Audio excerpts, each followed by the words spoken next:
Hi again everyone, I'm Steve and this is Little Plastic People.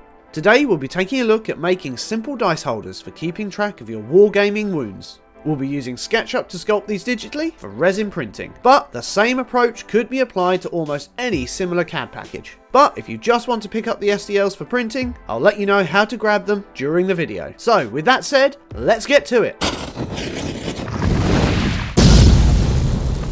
First things first, I mock up a standard 12mm die, just to give me some scale reference. Next, I create a basic well for the die to sit in, making sure to allow for a little wiggle room, as each die isn't exactly 12mm. Plus, we don't want the fit to be too tight. Now to add some detail and interest. I decide to add a shape to indicate where the marker is pointing. So, a few curves and a cut or two later, and we have the basic shape. Even though I did say we don't want the fit to be too tight, we still don't want the dice to easily fall out of the holder when it inevitably gets knocked about.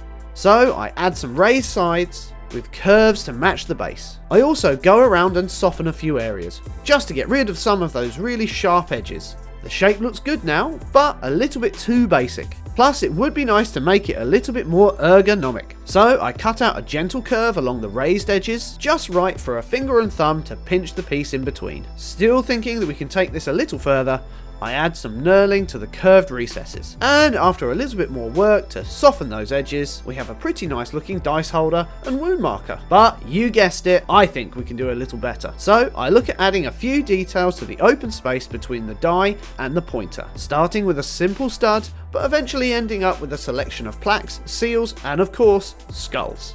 I go as far to add numbers to the plaques, just to help differentiate between them all. Now we have a selection of markers ready to print, so I export each one as its own STL and import it into Litchi Slicer, ready for supporting and printing. Once they're all imported and error-free, I work on supporting the first piece, spinning and twisting it to avoid any surface being perpendicular to the print bed, while keeping the support contact points hidden where you're not likely to see them. Around 45 degrees on each axis is a pretty good rule of thumb place to start, at least it is in my experience. So, after a few minutes of placing and bracing supports, we're ready to apply this across all of the different markers. If all the pieces being supported are the same size and shape, you can avoid having to manually support each piece by copying the original and simply replacing the source file.